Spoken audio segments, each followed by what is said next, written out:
But it's close enough to 6 o'clock to get started. This is a joint work session between the Petersburg School Board and the Petersburg Borough Assembly. It is February 6th, and this will be fairly informal. But to start, for people listening and for it being recorded, we'll start with Heather, and we could just go down the table and introduce yourselves. Sorry about that, Heather. I heard that and I was just gonna go to the back seat over there. Heather Kahn, principal of elementary school. Heidi Brantuis, ASB school board rep. Carrie Case, school board member. Nicole Olson, school board member. Sarah Holmgreen, school board president. Shannon Barrett, the school district finance director. And Robin Taylor, the superintendent. Start with the assembly. Hey, Bob Lynn, Assembly Member. James Valentine, Assembly Member. Donna Marsh, assembly. Mark Jensen, Petersburg Mayor. Rob Schwartz, Assembly. Scott Newman on Zoom. Jay Stanton Gregor, Borough Assembly. Okay, we'll just get started. The school board or the school has put together a PowerPoint, so they gave us copies of that. Can that come up on the, if it comes up on the screen, if people are zooming in, can they see it like Scott? Scott, are you able to see that PowerPoint on the screen? Yes, can you hear me okay? Yes, you're coming in very clear. Okay, perfect. Okay, so whoever's gonna start the process at the school board level or principal or whoever's gonna do it or you got the Well, floor. first of all, just thank you so much for the opportunity to have this work session with two of the great brain groups in the community. Shannon and I have prepared probably a 15 to 20-minute presentation to go over the information that you have in your packets. So if you'll just give us the opportunity to get through that information, and then we can ask or answer any clarifying questions you guys might have at the end, because it's possible what question you have, we may have the answer already coming up. So just if you can honor us the time to get through the presentation, and then we'll answer any questions. Sounds good. Okay, so go ahead and adjust the slide.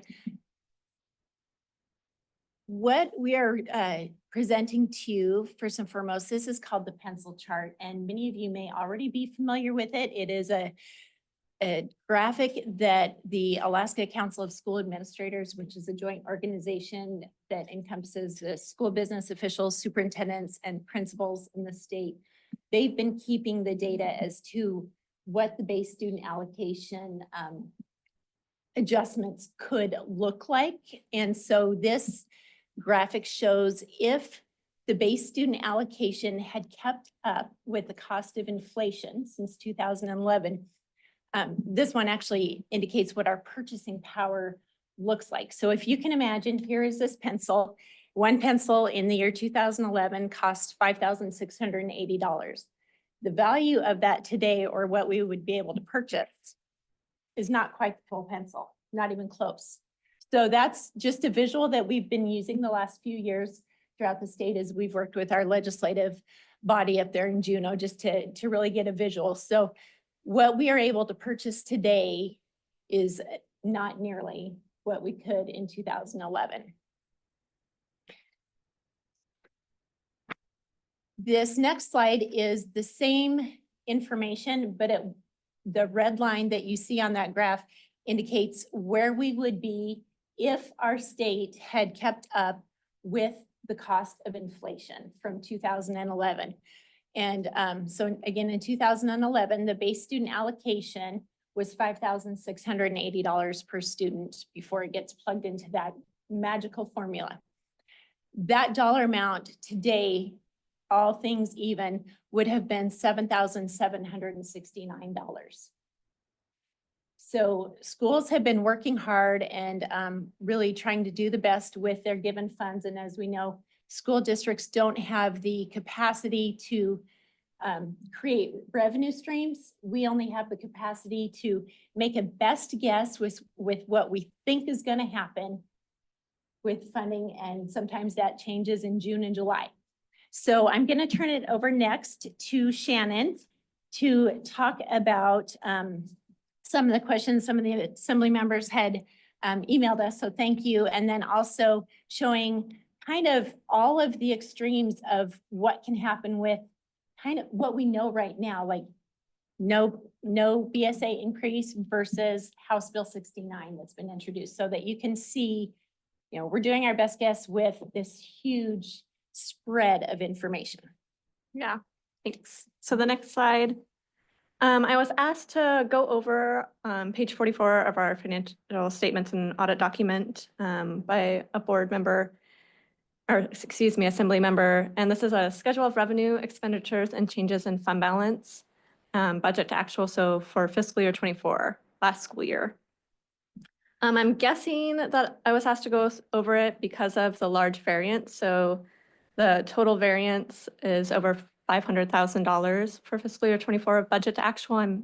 I don't know that that's why, but if there's another reason, interrupt me at the end. So in most of the areas, so it's broken down by function, and that's like the purpose of the expenditure, not what was bought or purchased, but what did it go towards, instruction or maintenance or school admin.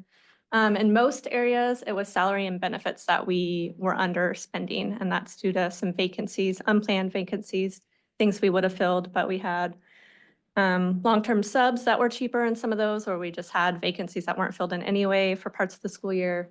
So those weren't planned, unintentional savings. So salary and benefits in almost all of them. A couple of areas there were we short spent on supplies and materials, and that was in technology a little bit, and then also curriculum. We over budgeted a little bit on curriculum. And then the other main notable thing that we underspent on was energy. It was mild winter, so electricity and heating fuel, we spent less than budgeted. So those are the major things that contributed to the variance we're seeing here. Do you guys have any other specific questions about this? Shannon, when you talked about the original was the one that the board approved prior to the time that you knew what the allocation was? Is Correct. that- Mhm. And then walk through across then. Okay, sure, sorry. So I was just talking about the final budget to actual and the variance, but thank you, Member Lynn.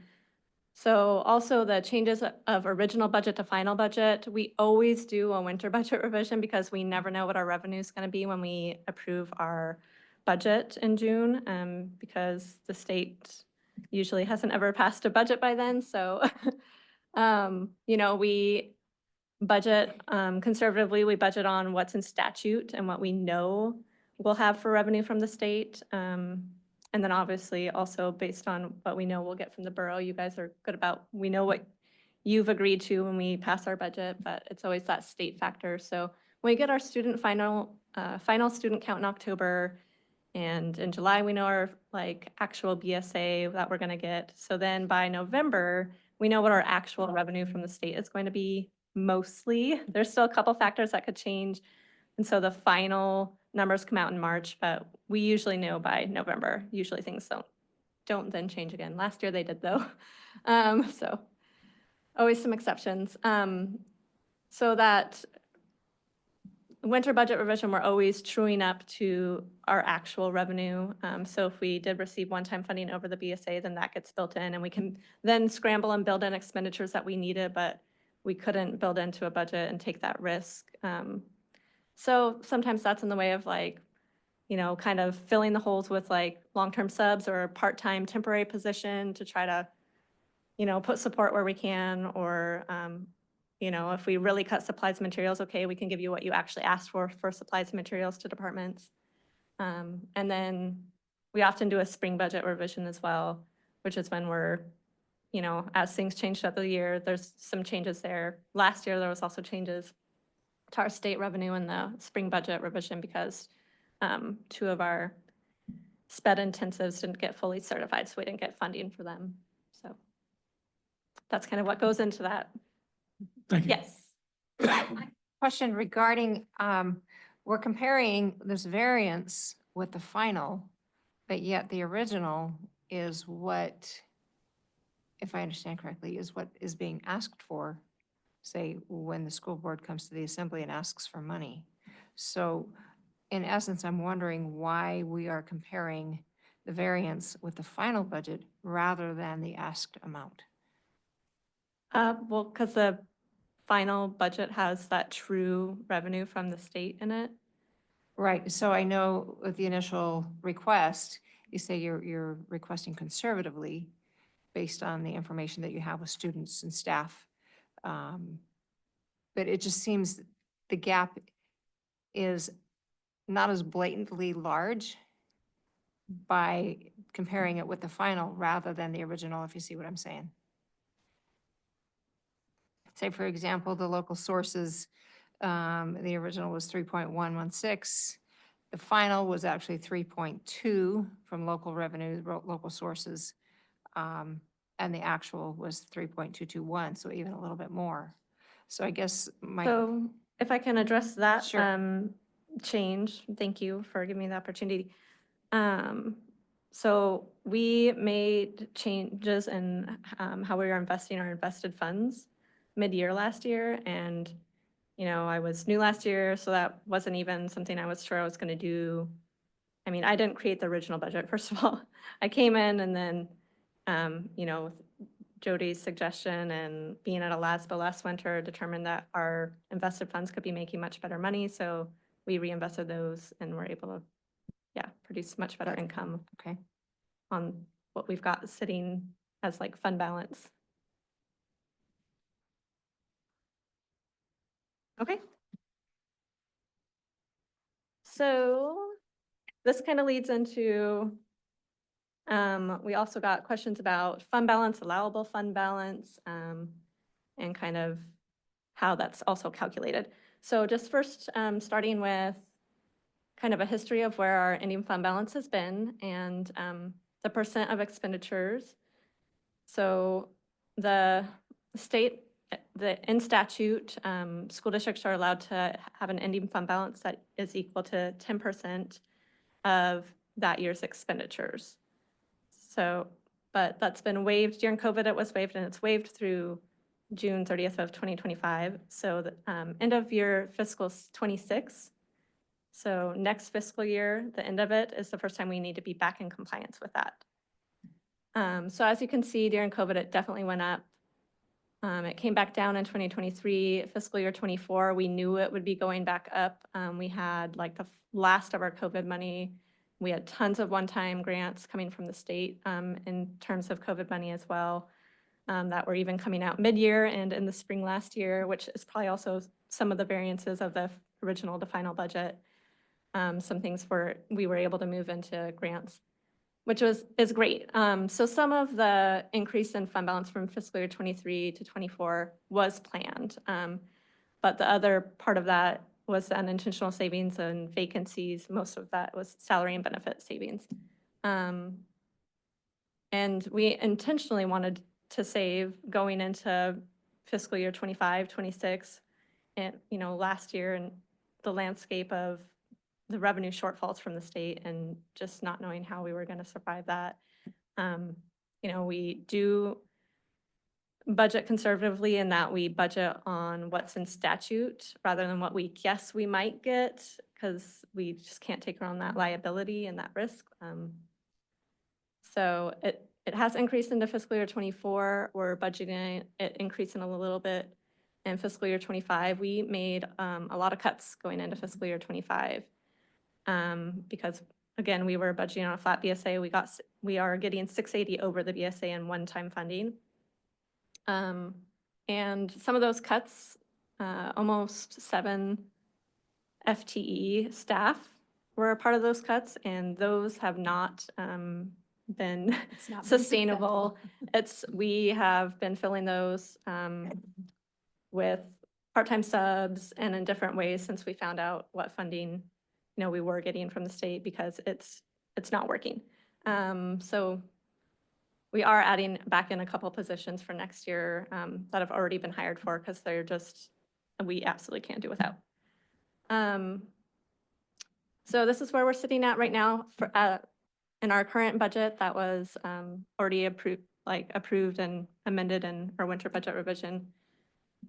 We are projecting that we'll end this current fiscal year with about 15% fund balance. And if you want to go to the next slide, this is how that's calculated is we take our ending fund balance and then you exclude your prepaids for the next year. There's a couple other things that could be excluded, but this is usually the only exclusion we have is your estimated prepaid. So things that you have to pay in advance for the next fiscal year, like insurance. And then you take that and you divide it by your expenditures for the year. And that's what will have to be back to that 10% at the end of fiscal year 26.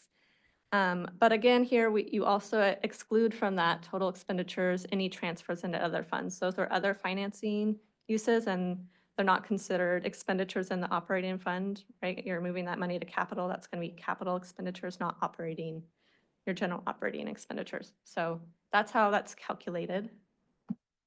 You have a question? I do. Does that also include grants and everything you No. received or just the straight? This is, that state statute is just for the operating fund. Almost all of our grants are reimbursement based, so we don't carry fund balances. And other funds like capital and food service, people transportation, there is no limit on fund balance, like percent or anything.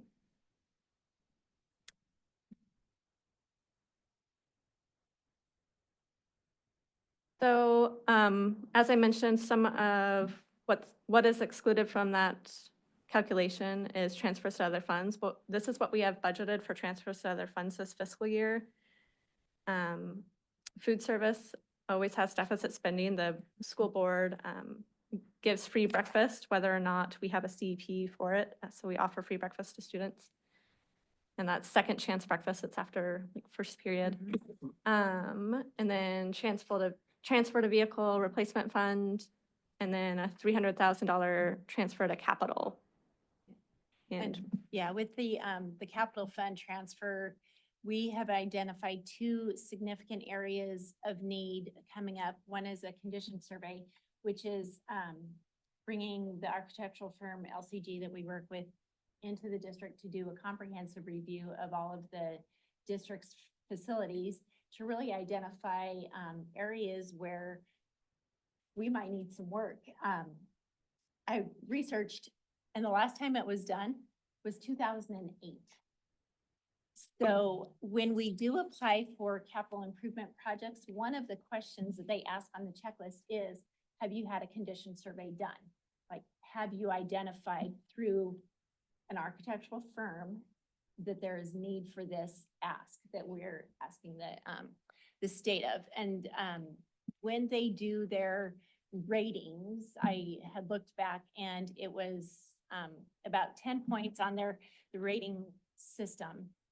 But the project that we were in the 40th ranking, so that was the security, security. or was it the sewer line? I don't know which, sorry, I can't remember how they were ranked. There was a project that we were ranked in the 40th. We would have moved up actually 10 places on the state's CIP list if we had been able to show that we'd had just this one piece done. So it's about $36,000 investment. But when we think of those long-term aspects and supports that it can provide us, it will be incredibly helpful. And the other piece we found out that really highlighted my need for this was this summer, when we were adding on the covered walkway from the elementary school out to their playground area, the contractor who was working on that is they had to pull back some of the siding that was at a 2014 project. They discovered that there's already mold on the exterior wall. And so that's my worry with not having a current CIP or condition survey is what other pieces are there that we're not aware of, you know, that we need to be maintaining our buildings up and functioning. So that's going to be a big significant expense that that's going to need to happen. The other is our gymnasium floor was put in place in 2005. There was significant damage from what Mr. Cabral was telling me in 2007 due to a leaky water fountain at a dance or something, but it really impacted the floor then that had to have repairs. And then during COVID, when we were in lockdown, people with good intentions unfortunately nailed into the gymnasium floor. And so that caused repair work that also had to happen of portions being like pulled out and replaced. And then they had to come in and completely sand it down and redo it. But you go through an annual cycle of refinishing your floor, and we're at the point where we cannot sand it down to the wood anymore.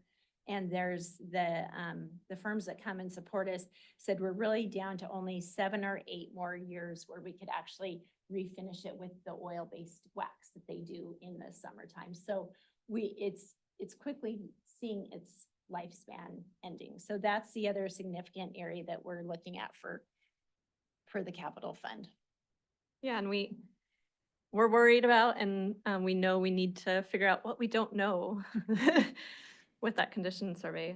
So, you know, some of that transfer is to pay for the condition survey, and then part of it is also for, you know, Just what's going to prepping. be coming up. Yeah, we're a little nervous about what's Yes. going to come.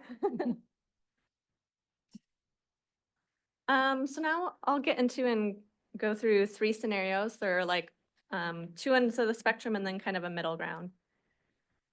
Scenario 1 is the low end of the spectrum. This is worst case scenario.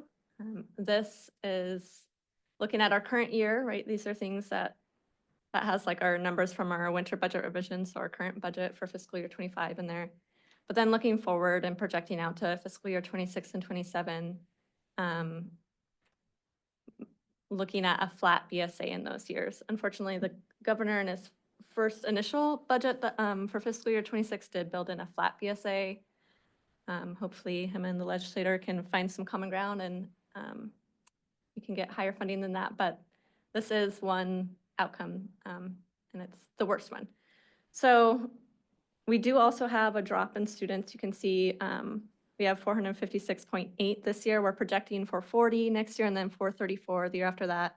So those numbers with the flat BSA, that this is less per pupil funding in fiscal year 26 and 27 than fiscal year 25, because in fiscal year 25, we're receiving that 680 over the BSA and one-time funding.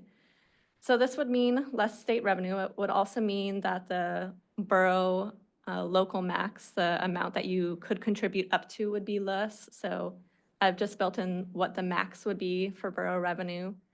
And then for expenditures, we, like I mentioned, there's a couple of cuts to staff that we cannot make do without. So we've added back in 2.83 FTE of staff from fiscal year 25 to 26. And but then also taken out one-time expenditures that we have in fiscal year 25 that are like those patchwork filling of holes and the transfer funds, those are then taken out. And then on top of those expenses, I build on, you know, some percent increases to project what doing the same business with 2.3 more people, 2.83 more people would be. So that's a projection of expenses for next year. And then fiscal year 27, it's status quo from 26, so no change in staffing. So with a flat BSA, we would spend down our fund balance very quickly at the fiscal year 26 end, which is the beginning of fiscal year 27. That number is before prepaid, so our prepaids are over 400,000. So our ending fund balance that we really actually have to work with would be very small.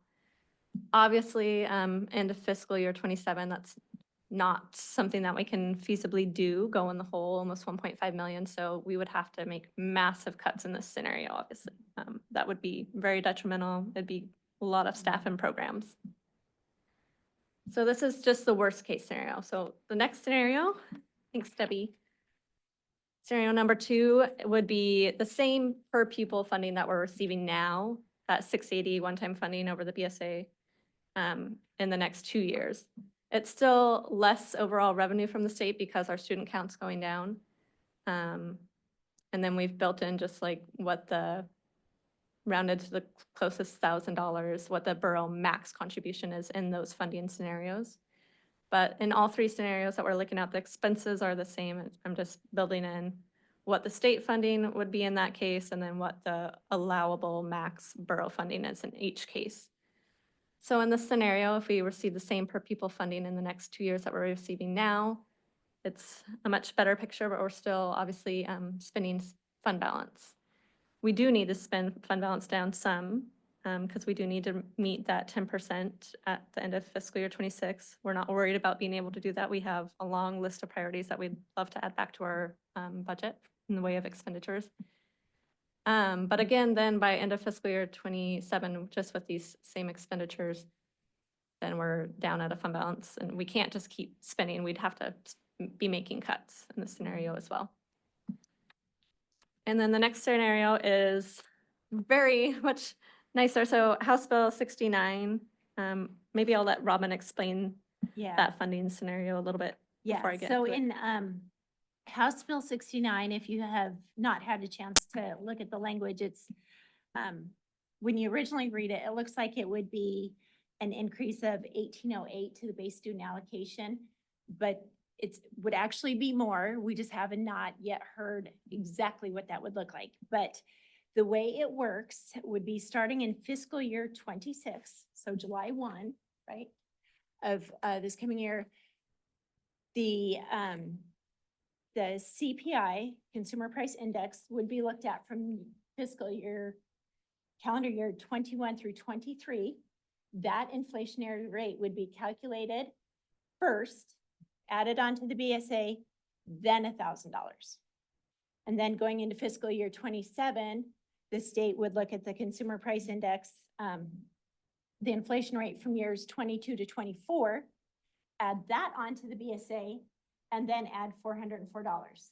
Same thing happens going into fiscal year 28, but they'd be looking at the years 23 to 25's Consumer Price Index, and then add the 404. So the bill was written to try to catch up and true up. And then starting year fiscal year 29, they would take the average CPI of the first of 3 of the 4 previous years. And the bill is intended then for years moving forward, it would maintain with inflationary measures. Yeah. Or decreases. But it allows districts really time to know what has happened and adjust accordingly rather than having the wait and see at the very end. The reason why it's not calculated or the bill wasn't written for just the prior year was that school districts run off of a fiscal year from July to June 30th. And the Consumer Price Index that measures inflation is run on a calendar year. So you really have to go back 18 months to get that calculation. So that's what House Bill 69 looks like. So when you hear the 1808, it's actually 1808 plus these calculations in for the base student allocation from the consumer price. Yeah, so they're trying to catch up and, to like that pencil chart and then inflation proof it forward. This their intention with House Bill 69. So Robin? this was calculated with just the 1,404 and 404. Yeah, we don't know what those inflationary adjustments would be. That hasn't been articulated. So for this purpose, we've just built in 1,000 into fiscal year 26, and then for 27, another 404. So in this scenario, would be wonderful. We would be able to bring back a lot of staff, And as you can see, if the state funding increases, the allowable contribution from the borough also increases. So like the last 2 scenarios, I just build in whatever the allowable contribution is from the borough. So this is like best case scenario. So worst and best case scenario and somewhere in the middle. Did House Bill 69 forward fund it, or what does it say about funding? Did it forward fund education on that so that you know at the beginning of the year what you're? It would put the House Bill 69, it would put that into statute so that that would be the statutory BSA. Yeah, like that language of catching up and inflation proofing would be in statute. So then, yeah, we would be able to use that for our budgeting Yeah. process. Best case scenario. Yes, Donna? Have the legislators, those who are proposing this, addressed where they're going to find this money? Kind of sounds pie in the sky, really. That's up to them. So Oh, yeah, you'd have to ask them where they, I know that there've been. Counted on. Yeah, I know there's been continuous, Senate Finance, House Finance, joint meetings that have been taking place, so I know they're working on it, but we're focusing on it. And Rebecca Himshoot is Yeah. one of the ones that brought this forward, so you might ask her if, Discussion with when we're in Juneau, but, if the governor's budget, proposed budget comes through, which it doesn't sound like there's a chance of it, you know, the $1.5 billion deficit. Fully fund the PFD, so somewhere in between, hopefully on the lower end, that won't be, the state won't be that much in the red. You know, cause in that,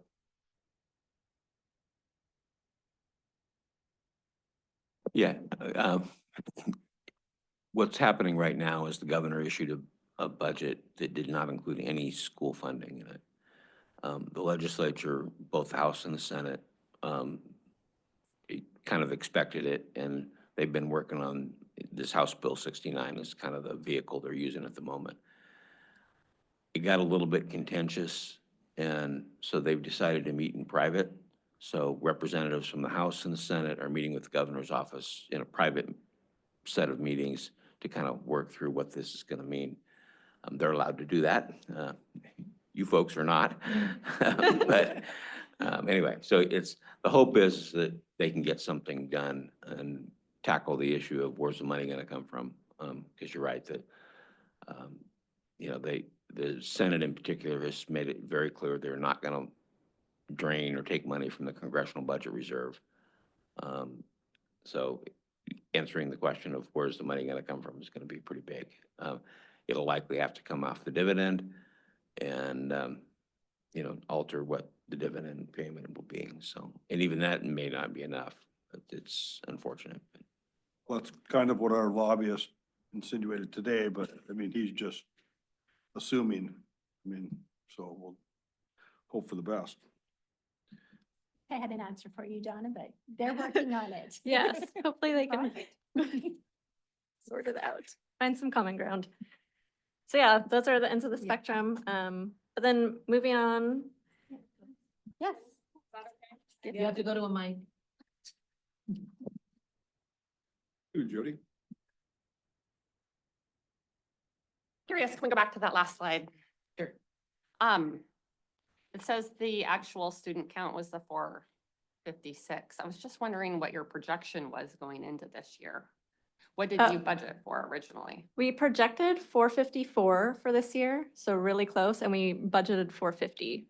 So we didn't, my Okay. predecessor had usually budgeted more conservatively and left a larger gap between projected student and budgeted student, but I was within 4 students budgeting versus projected. And then my other question is the fiscal year 25 budget expenses, is that original budget expenses or is that a final budget? That's based off our winter budget revision that they passed Okay. in Okay. December. So do you think that's going to be pretty close? Yeah, I would hope so. Yeah. Yeah, I hope. 'Cause We I was have just, filled when you quite a went few over your vacancies recently.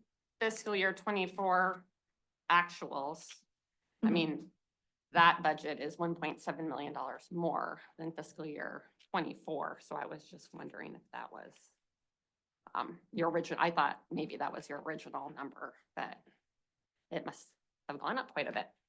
Yeah, so in the winter budget revision is when we built in, it also includes those transfers. Oh, of other the funds. expenses include the Yes. transfers out? Yes, because, Oh, okay. Yeah. Okay. and then also other one-time spending that's kind of filling holes in the meantime, since we couldn't build things in when we were budgeting on a flat BSA. So then sorry, now I have a follow-up question. The fiscal year 26 expenses, is that a percentage of fiscal year 25?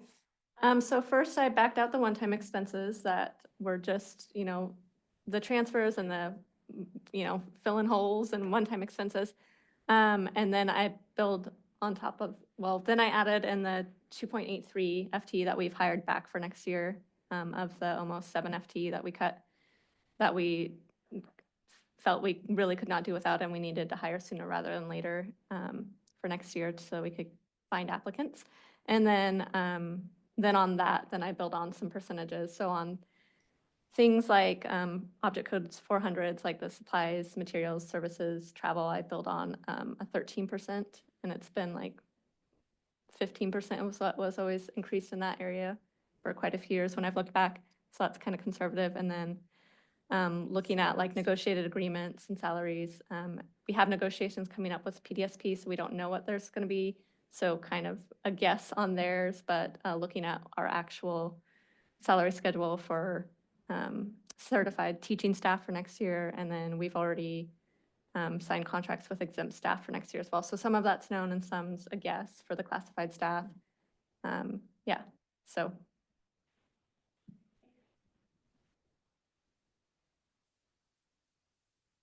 So, sorry, just to follow that up, it's not a fully fleshed out budget. I kind of do some larger percentage. It's what I can do without doing a full fleshed out budget at this time. Thanks. And so one of the assembly members had emailed with just some questions on like staffing and priorities and salaries. So that's what we're going to jump into here next.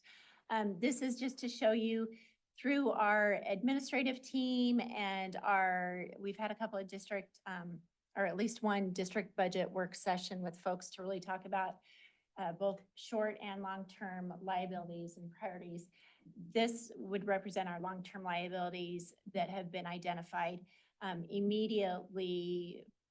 By November, we had identified that while we've had support in the elementary building in terms of counseling support, it's really only been 2 hours a day, and it just is not doable. And so we determined we needed to bring back a full-time elementary counselor.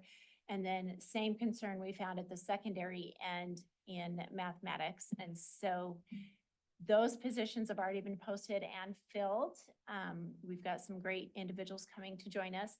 And the other two positions, the secondary art teacher, they had been moved to a part-time capacity, and we are bringing them back to full-time, as well as a half-time custodial staff, which the custodian position had been cut by a 3/4.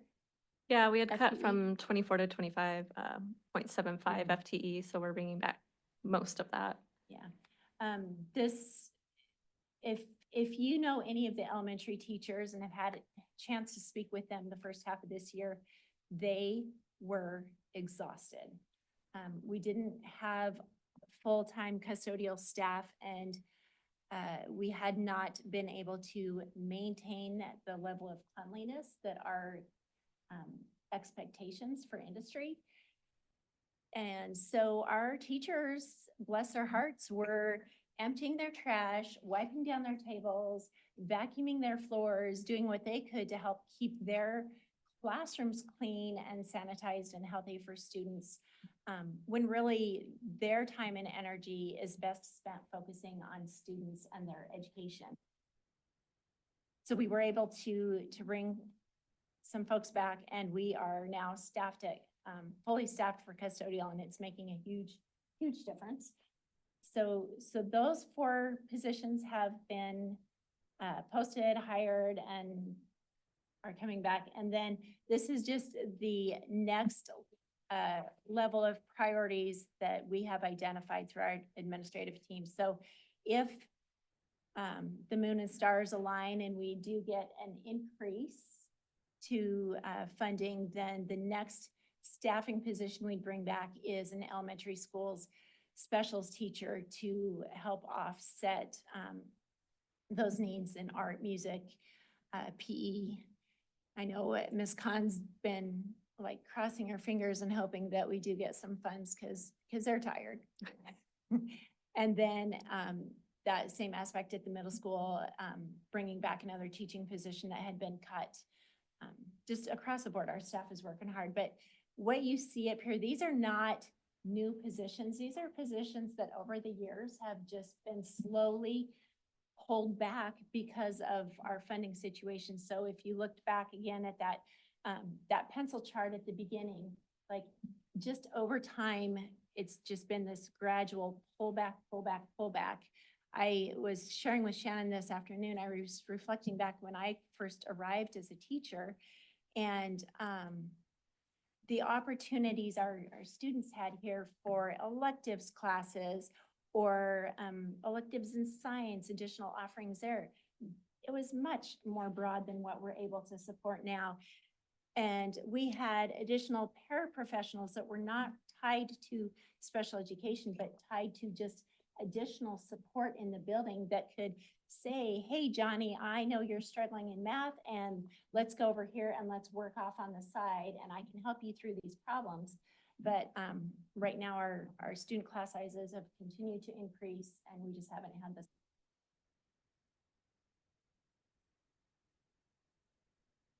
There was an ask to see what our salaries look like compared to the rest of the state. And so minus the column that says FY '23 Alaska average, this is this year's salary schedule for our Southeast communities so that you can see I know that last year's negotiating team really worked hard to get that entry level salary up so that we are more attractive for early career professionals. And so they were able to accomplish that. The max salary is really consistent with where it needs to be with our like-minded cohorts across Southeast Alaska.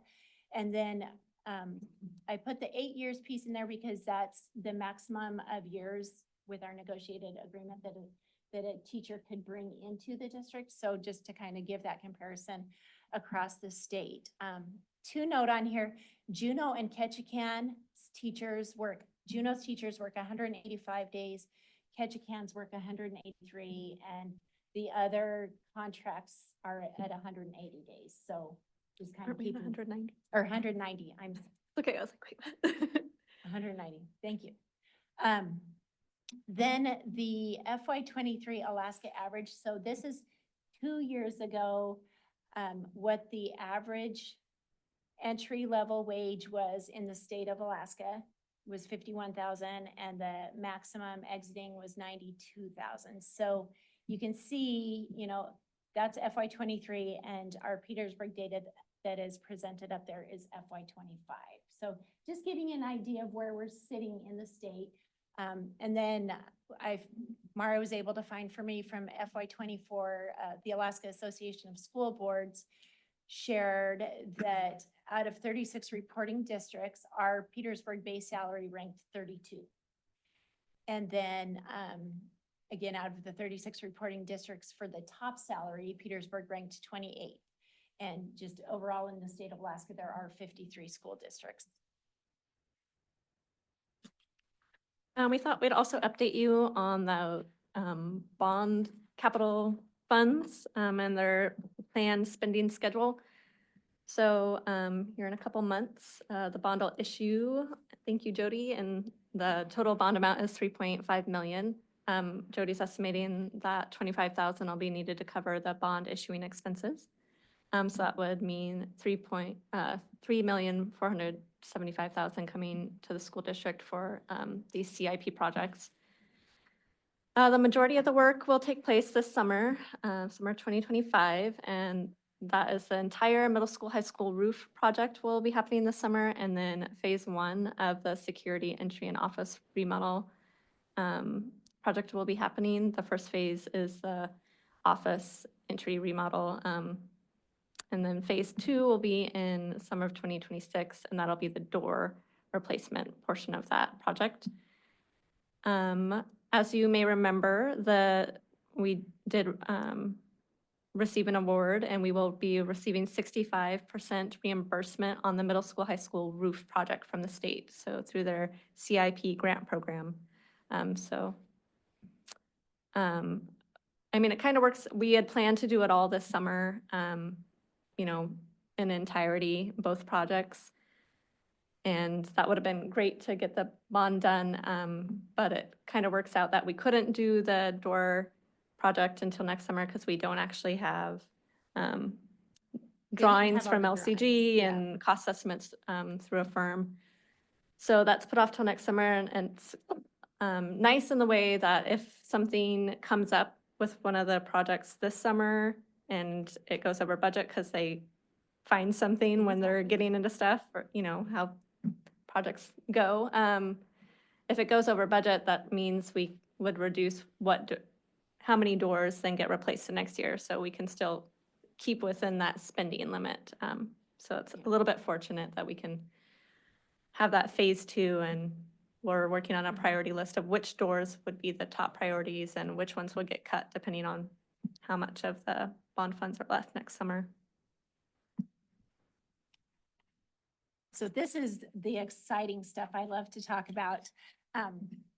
It's how our students are doing. And I'm so proud of this community, our teachers and our students, because even with continuous cuts, Petersburg is outperforming students across the state. And so what's projected up here is the Alaska Developmental Profile, and this is really a kindergarten readiness assessment tool that our teachers administer to our kindergartners coming in the fall. And the blue column represents Petersburg's students. The white column on the far right represents the state average. So in the Alaska Developmental Profile, they assess students in 5 domain areas and 13 goals. So physical, well-being, health, and motor development, social and emotional development, approaches to learning, cognition and general knowledge, and then communication, language, and literacy. The lowest category our students scored in is in goal 13, demonstrating knowledge of letters and symbols at 70% as they entered kindergarten. This is a huge, huge testament to our early learning programs in the community. Head Start, Petersburg's Children's Center, Good Beginnings, Monsters, Inc. Who am I missing? Parents. Parents reading at home to their students. Our students are entering the school system in a much better position than their counterparts across the rest of the state. Yeah. I believe very firmly that then that is why that has a part to do, along with, again, an incredible staff that's committed to student success, an incredible parent community that is also committed to our students. But when we look at the spring 24 Alaska State Assessment, the AK STAR results, in 16 out of 17 testing categories, our students outperformed their peers across the state. Are these numbers exactly where we want them? Absolutely not. There is always room for improvement, but I think it's really important to just think about the cuts that we've seen happen in our school community over the years, and how many people are just rolling up their sleeves and diving in to support students. And I'm not just talking teachers, I'm talking support staff, the vast amount of volunteers I see in the schools every day. So this is exciting for me to see, and I hope that our school community at large can be just as proud of these results. And so then the last slide, this is just, you know, a few pictures taken throughout the year. This is why we do what we do. It's all about the kids, and these students are those who are going to be running our system at some point. I've often told teachers, this profession is the most important. We are setting the foundation for all future employment. And so I genuinely appreciate this school, this district, and the community and the provided to our students over the year. So Shannon and I are done. Now you guys can have more conversation. But thank you for the opportunity to talk with you guys. One of the big questions in the room is how long can we sustain the funding from the borough if secure rural schools funding doesn't come from the federal government? So does the borough cut positions in all its departments, or to maintain that funding? Or, you know, it's a manager, we had a little conversation today about it. That's scary, but hopefully it changes. But I don't know where the money will come from. Steve, do you have any Thing you want to say? Try not to be the downer in every meeting I'm in these days, but yeah, our budget's pretty tough. We used reserves last year to get through the budget process. It's my job to give you other alternatives other than pulling from reserves, so. We'll know more when we get stuff back from the department heads as far as how bad or good it is. And then we'll have to start relooking at everything, and it's everything from, how many employees we have to, what we can afford to do. I don't know where to get the money from. We tried a tax thing at the last election and it failed. We're very close to our cap on property tax. We can't raise sales tax without a vote of the people, and folks here in town have proven that they don't want to do that. So we don't have really very many revenue options to look at. And, as we go through those wonderful numbers, that if the school gets the funding they need, at the same time, the borough's portion has to go up, and I don't know where to get the money. So it's kind of a, mixed blessing, I guess. So anyway, we won't know and I'm somewhat speaking for Jody because she does all the hard work on this, but we won't know for a while how good or bad it is. We'll get input from the department heads. We'll pull all that together. We'll see how it balances or doesn't balance. Maybe we'll learn more from the state, which would be really nice for a change. We were already hearing from the feds, and that news is sometimes good, sometimes not. We just don't really know yet. And then we'll be in a position where we can say, this is what we can afford to do and what we can't do. I'm expecting to have to make staffing changes at some point, but I don't know that this will be this year or not until we get all this pulled together. So anyway, I'm tired of being in a bad mood talking about this. So anyway, I can share their burden. Yeah, I thought about it as soon as I saw the inflation, the red line. Everybody understands that. Trying to run two businesses, just ordered $40,000 worth of parts. It's would have been 15 a few years ago, just the way it goes. We also it's a dynamic time. We don't know what's gonna happen in the state as far as money goes. I don't remember a lot of the 60s, I was pretty young, but that whole end of the 70s, 80s, we've got a ferry system. We're drilling oil, we were cutting timber, fishing was really good. I was making $100 a week selling papers one day a week when I was 9. The private sector was just like, this place was like an anthill. Sky's the limit. You could fall into a pile of poop and come out smelling like a rose as long as you had a work ethic. So but this is a transition time too. But it sounds to me like Alaska's being unshackled a little bit. Maybe there'll be money. Who knows? But we talked about it last year with the cost of maintaining all the buildings and the equipment and the vehicles, and tough times. I'd like to say on a different note then, that looking at the teacher salary comparison and then looking at academic performance and all that, it is good to see that Petersburg is right there in the running. So thank you for all the teachers that are out there. And also what also shows too, with how tight things are going to continue to be and how we have done over the last year, to see that our academic performance is still up there. That really shows to where we are putting our money, it's doing something, right? So as we move forward with the uncertainty of money, which is kind of everywhere, it's nice to know that at least from just looking at numbers, that what we do have, we're doing as good of a job as we could. 16 out of 17, that's pretty good, right? So on the lighter note, I would say that, at least knowing that what money is going in, it seems like we are getting output, we are getting something out of that. So that's a call to everybody sitting here and everybody on the borough before I stepped in as well. So thank you guys. That's good. So on that note. Mhm.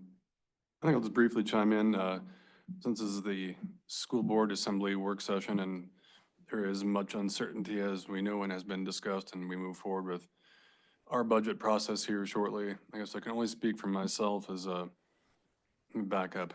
I've spent time in and around the district for years since I moved here. It was one of my first jobs when I got here, was working and finishing my internship in the elementary school, and I had the privilege of helping out as a long-term sub a little bit last spring. It was a lovely experience because, you know, elementary school, the kids are great, and so are the staff. It's the most fun building to be in. I stand by that. But one thing I did see during that time, and it was a reminder, because it'd been about, I'm spitballing, but around like 12 years since I'd worked directly in the district. One thing I did notice is how much, and we all know this from talking about it, but having seen it live, and you guys know this better than me, so just to be very clear, everybody was doing so much with so much less. Seeing a very, and I'll use the term, it almost felt like people were moving at a hectic pace, just trying to keep up with the different requirements put on by the state, et cetera, and our teachers were doing amazing with it. It was, I know they were ready for the school year to be over. They were working extraordinarily hard. I guess my point is from that perspective, and I think generally as a person of empathy in this role, know as we're working through this spring, I'll be working with you guys from an honest place. Who knows where we'll come dealing with budgets. I'm a really easy person to find. If you ever want my 2 cents on something or to bounce an idea, just text me, call me. It's, to put it simply, I'm well aware this is not gonna be an easy process for any of us this spring, so I will do my best to be an honest partner with you guys as we move forward and work hard with you. So I thank you in advance for the same. It's a hard job. It's a really rewarding job. You can do it's expeditious, so you do it's meaningful, and being a teacher is very meaningful. But it's, you know, you look at the pay, there's other ways to make a living too. Where was I going with this? I was going somewhere. Very demanding job. I have a lot of respect for teachers. Scott, do you have any input? Yeah, I'll make a comment here. Seems like we're kind of in the same situation we were last year. You know, we don't know what the legislature is going to do, what the governor's going to decide upon, how that's all going to shake out. I think hopefully we still get the 500,000 from the Secure Rural School Fund. So yeah, we just got to wait and see how that all shakes out, and from there, then we can all kind of have to figure out how we're going to proceed forward from there. But I like the presentation; it was very well done, and I agree with James's comments that seem like our kids are scoring very well. So I've always been proud of our school, and you guys do a great job. So thank you very much.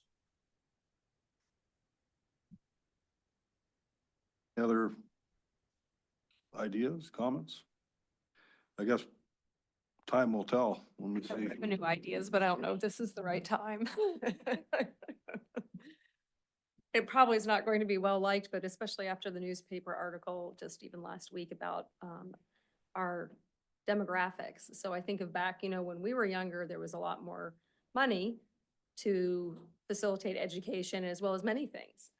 And we have an aging population that may or may not be contributing to the sales tax in town. Some probably still continue to pay it despite being over 65, but if we have almost a third of our adults in this town from the age of 18 to on up, potentially exempting themselves from sales tax, that's where why we have less revenue. You know, it just comes down to it. Dynamics of the aging population, what's in place that exempts them from paying. Many, which some, I'm not going to say many because I don't know the statistics, but some make more money than our working adults in retirement. And I'm not going to disrespect that, but at the same time, I think that's a revenue source that could be considered. It might not be very happy with it since the $300 cap was voted down, but I think it's a potential idea of it being based on income instead of age. So if you're over 65 and you fall within a certain income or less, you're still exempt. If you're over a certain income level and you're over 65, you continue to pay sales tax like everybody else. So just an idea. I don't know what kind of revenue that would come in at. Maybe it wouldn't make it much of a difference. But after seeing over 800 people, wasn't it 800? 800 or 900 people in the community that are over 65, if even, a certain percentage of them are not paying sales tax anymore. So just an idea. I might get scared outside after that. This is a work session, so all ideas are great, right? So. Yeah, it's an idea. It's all. I'll make it income This based. is a work session, so you gotta hear it. It's a contributing factor. Mhm. It's not the only thing, but it's definitely changed. For whatever reason, I was looking into Social Security, put my readers on. Anyway, I have to double check and see how true this is, but they said the fastest growing segment of our population is like 78 to 82 years old. We know this in the fishing fleet, call it the graying of the fleet. We don't know what our exit plan is because look at us. My You know, exit plan is to keep working. Yep, that's pretty much it. So And that is actually maybe somewhat related. What's a typical class size in the elementary building, Ms. Khan? 21, 22? Middle school, they are rotating between classes, and what are typical class sizes there?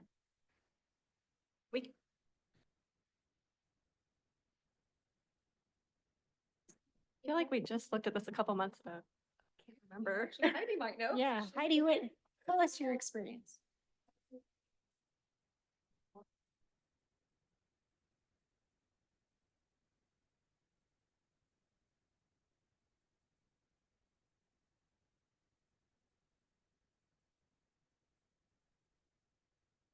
Typical high school, from my estimate, in the middle school would be 21 to 25, depending on the class. And then about the same in the high school, maybe a slight bit more.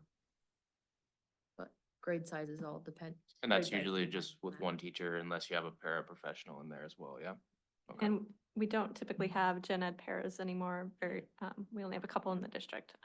Usually our paras are sped and they're paired up one-on-one with an intensive sped student that needs their full attention. So you may have 3 or 4 sped attendants working with kids in a classroom with one teacher. No. So you've got the main teacher plus, We have 4 20 adults assigned to sped each kid. intensive students district-wide. Sorry, how many? 20 sped Okay. intensive students district-wide. So that's, like 1.5 per grade level if you average it. Or maybe a little more, but so, yeah, no, they're paired one-on-one with a student. And Heather, I guess I don't know if there's ever more than one in a class. I guess it depends on if there's more than one intensive Do student. you know what the special education intensive student is? Would you describe it? I could try. There's 7 categories that they would qualify for a one-on-one, which in the state of Alaska, you can have a 1-on-3, but sometimes the needs are so severe that they can't navigate their own environment, that we have to pair them one-on-one, because doing 1-on-2 or 1-on-3 is very unsafe. So those students get the special funding. We have way more special education students, but those particular get the special And that's funding. about 20, you said, right? Right. That's 20. Yeah, we have 20 this year. And then that is not taking into account kids who just are a little behind, right? Yeah, that's not your average sped student, but Yeah. we have over 70 sped students in the district. These are the intensive ones. I think we have 78. 78, thank you. Students identified with disabilities. And we were just pulling these average class sizes a couple months ago for something, I think for maybe an ASB report. I don't remember what it was for, but we'd be happy to get you the actual firm numbers per school, the averages. Okay. Whoops. send that to everyone. And I don't know if you're starting to creatively look at ways to cut. One thing I don't know, I'm just tossing it out there, is privatizing sports. I know Viking Swim Club has been around for over 50 years, and I don't know if that kind of discussion has ever been entertained with the basketball or the baseball or however. I know a number of years ago, it was through a very generous benefactor who lived in town who got the baseball program up and going. So, super. Scott? Oh, sorry. Did That's right. Scott know? That's right. We're good. So, I just think we need to be very creative and looking at ways to do this. I mean, we've had basketball forever, we've had wrestling forever. But I think those might be ways that we could look about cutting some costs. Scott, you have your hand up? Yeah, can you hear me okay? Yes.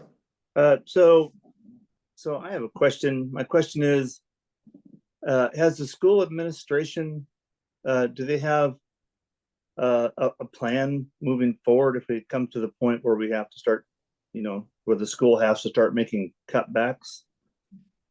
I mean, I would think that if they would, if they were to come up with a plan, it might be better, if they were to,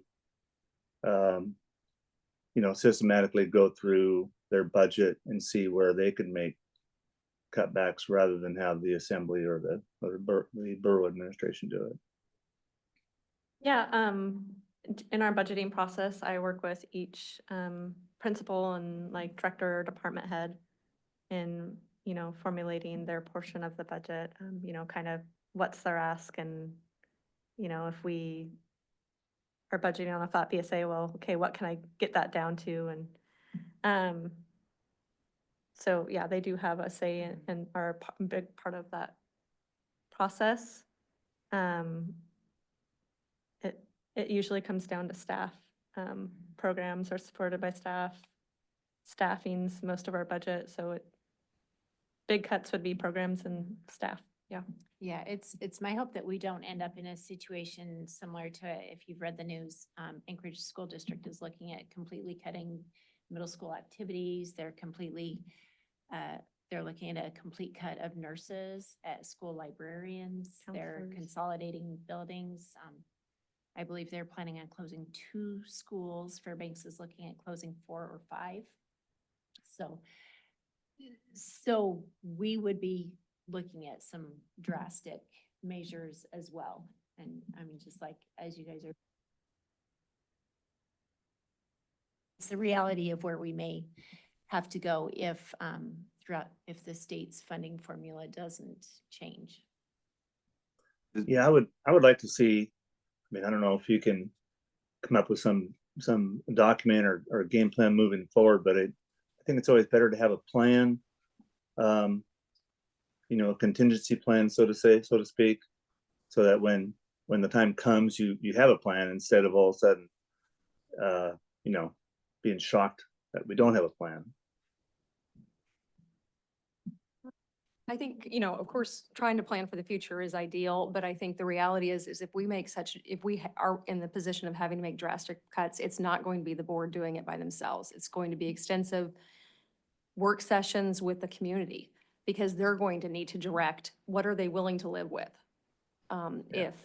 If they're saying, borough, you can't afford to fund to the max and the state's not doing their job, what are they willing to live with? Are they willing to live with only club sports? Are they willing to live with class sizes of 40 kids? Are they willing to live with no PE or no swimming anymore? What is your threshold of pain, basically? And so I don't think we can make a budget that looks a certain way, but the reality is it's not going to be done without extensive community input because ultimately they're going to be living with it and their kids are, if we have to be that drastic. Yeah, just like on the borough level for our Right, budget, same absolutely. thing. I mean, Well you said. would be in the same position. Well What are you said. willing to live without? Yeah. Yeah, it's a real priority. You gotta really get a sharp pencil. You don't have anything to throw at me, do you? I did take some classes on ed leadership. I'm glad I didn't go down that road, but, there was talk years ago, decades ago now, of consolidating superintendents. I don't know if that's a doable thing or not. That's your wheelhouse, Rango, Petersburg, Cake. I don't know if that, I mean, probably not something you're interested in, but, and I don't know which one draws the short straw. But yeah, I think everything's on the table. It really is. I think on that same note, though, of everything being on the table, you know, when Donna brings up activities, I think it's easy for everybody to say, oh, that's the fluff, so get rid of it. But when you look at that activities budget, it's 414,000. And our administration is 300,000. So those are not nothing. I'm not saying to discount them, and cuts have to come, but the bulk of our budget is in our instruction. And so like Sarah had mentioned, when we talk about making significant cuts, it's the class sizes. And that's, you know, that's where I think not only the students, but also the teachers and then the community feels that impact the most. Yeah, Donna wasn't the first to think of cutting activities. It's Yeah, been come up it's for go-to. decades and decades. Well, if we cut our budget, we're gonna cut activities, and then we have half the town in saying, don't do that.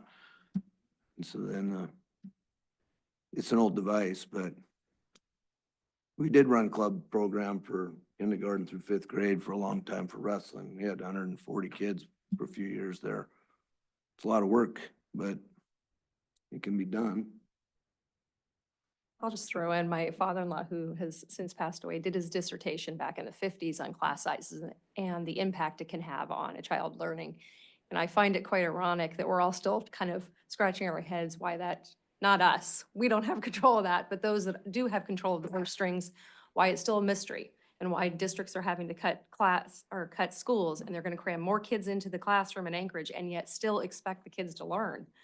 When 70 years ago, it was proven, and probably proven before that, but clearly he wrote an entire paper on it after doing research, how important class sizes are. You can be the best teacher up in front of the classroom, but if you've got 45 kids in front of you, how many of them are actually able to pay attention compared to a 20 in the classroom? And what are our outcomes going to look like? And I know I'm preaching to the choir. I know that's not even something any of you are opposed to. But I think as we're talking to our representatives and talking at the state level as well as even the federal level, depending on what happens, I think it needs to just go back to these cuts are causing this, and you're not going to see the benefits that you're expecting or wanting. There's all talk of just wanting to change the system, which I'm all for examining that. But ultimately, at the end of the day, if you have fewer kids, you can get more done. You can teach more specifically to those children. But anyway, sorry. All great things, yeah.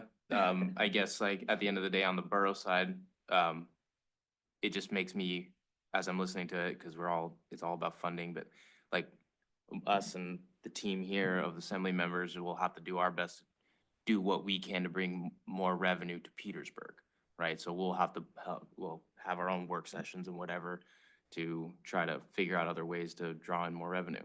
So that just tells me that that's a priority, because in general, it'll trickle down to what you guys are gonna be asking for, what other branches of the borough is gonna be asking, or excuse me, Petersburg is gonna be asking for. So I guess it sounds like our job is just like work together to figure out how to get some more money, right? So, I think that's what we can best do. And then with your help, you can throw ideas, but I think that's what we can do on our side, right? So, yeah, I get you guys. Well, Rob touched on it earlier, but 20 years ago, the parts you just ordered for his, as the businesses would have cost 15 grand, now they're 40. Same thing for the borough. It's all the departments, all the materials cost more, vehicles cost more. It's same as the individuals that, trying to balance their budgets at home. So it's not, just a school thing, but that's what we're talking about is, trying to keep the school funded and keep the borough, functioning too. So, expenses it'd be nice if they'd go down, but I don't see it. Hate to be a naysayer, but so I guess we'll work through it. Hopefully we have some, positive news from the federal government and from the state, the legislature, and, we could keep, plugging along. And I'm sure we'll be in touch. Anybody else have any input?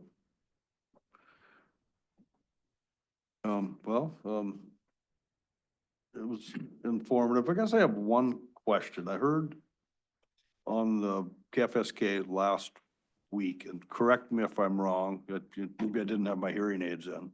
You know, that's the problem sometimes, but how did Alaska rank in the nation for education? Was that, did I mishear that on the news? I mean, we were kind of in the lower tier. Does that, relate to, you know, what you just showed us with the Alaska Development Profile results? Is that anything similar? The rankings that you heard about in the news are called the NAEP testing, National Association of Educational Progress, I believe is what that stands for. And the districts are randomly selected to take the tests in 4th and 8th grade. I don't believe we were one of the testing sites last year. 8th grade was, okay. So districts are randomly selected. From all over the country? From all over the country in each state. And so it's kind of like a one-day dipstick test. And if you have kids, you know that some days are good days and some days are bad days. But it's, again, just it's a dipstick measure of how they're doing. Alaska did rank in the, near the bottom, like the bottom 2 or 3. I want to, yeah. So yeah, they don't rank as high. I think it's really important though to consider, like, we're in a strong community, but if you've had a chance to travel interior Alaska, especially getting off the road system, I remember my first principalship, a teacher that I had in my community had just come from Little Diomede Island. This is where you can see Russia out your back door. Yeah. And she said success in that community was getting students to brush their teeth and have good hygiene. So if that's what you're shooting for, how can you expect that student to be able to even understand how to take a test, or to take a test that is asking about a street light and crossing the street when there are no streets? So it's not an excuse, but you just have to kind of keep those things in I've mind. traveled around Alaska a little bit. I can understand what Yeah. you're saying. I've never been to Diomede, but Bristol Bay is, you know, But yes, that dipstick measure did show that Alaska is not performing Look, as well. just kind of curious how that comparison worked. I mean, do they go pick from is it all public schools? Or is it, okay. To my knowledge, I could be wrong, but to my knowledge, yes.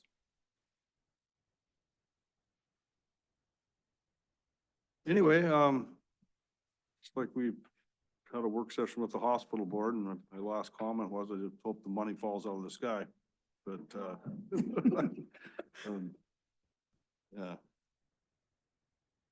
Keep a positive attitude. That's what you have to do, and just keep moving forward. So I think that's it. Unless anybody has any earth-shattering news, did get any texts or emails or anything? No? Thank you. Thank you so much. Sports thing? Yes.